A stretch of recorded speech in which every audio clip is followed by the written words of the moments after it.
Buen día, mi nombre es Wilmer Alexander Calcetero Mora. El día de hoy vengo a presentar los pilares de la programación orientada a objetos. En mi caso, escogí la herencia y el poliformismo. Los pilares de la programación a objetos son básicamente el conjunto de normas, criterios y comportamientos que rige este paradigma. En la herencia encontraremos la definición. Es la capacidad de transferir características propias como atributos y métodos de una clase u otra. Este pilar apunta a la reutilización de códigos existentes. La herencia es la columna vertebral de la programación orientada a objetos.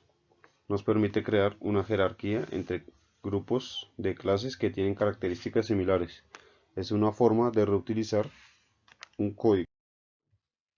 Las características de la herencia nos permiten derivar una nueva clase a partir de una existente.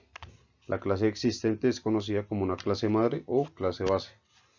La clase derivada es conocida como clase hija o subclase.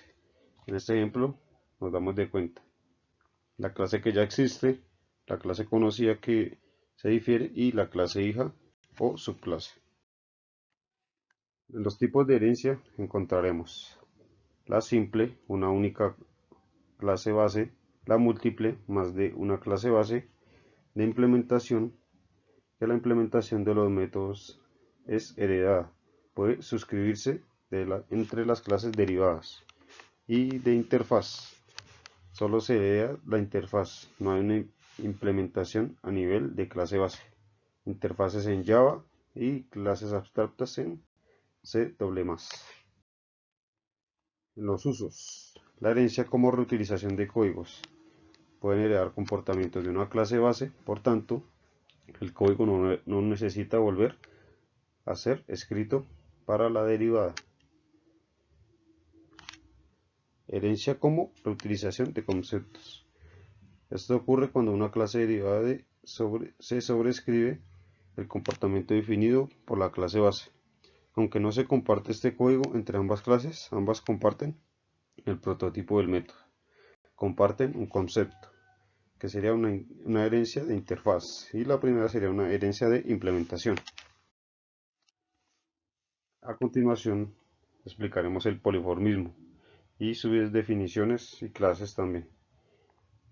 Es la capacidad de retomar diferentes resultados, dependiendo de los valores de entrada o condiciones.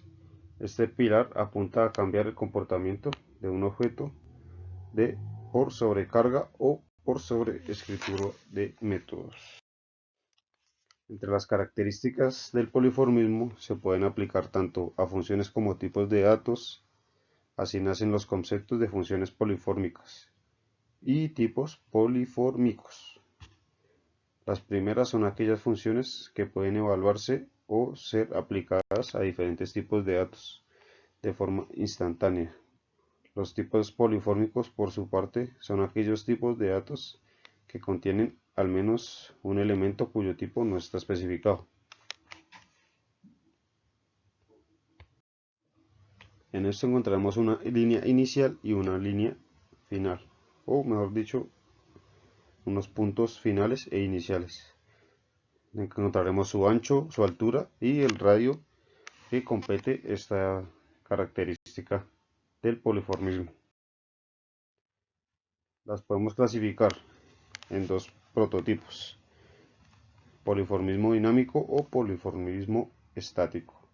En el dinámico es aquel en el que el código no incluye ningún tipo de especificación sobre el tipo de datos sobre el que se trabaja. Así puede ser utilizado a todo tipo de datos compatibles.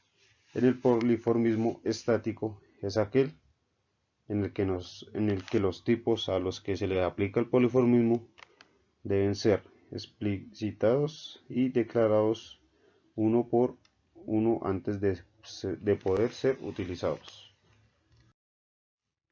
Entre los tipos de poliformismo, por lo general, diremos que existen tres tipos de poliformismo: sobrecarga, paramétrico e inclusión. En la sobrecarga encontraremos el más conocido y se aplicará cuando existen funciones con el mismo nombre en clase que son completamente independientes una de la otra. En el paramétrico existen funciones con el mismo nombre, pero se usan diferentes parámetros, nombre o tipo. Se selecciona el método dependiendo el tipo de datos que se envían o que se reciben que nos dan las personas. En el de inclusión es cuando se puede llamar a un método sin tener que conocer su tipo. Así no se toman en cuenta los detalles de las clases especializadas utilizando una interfaz común.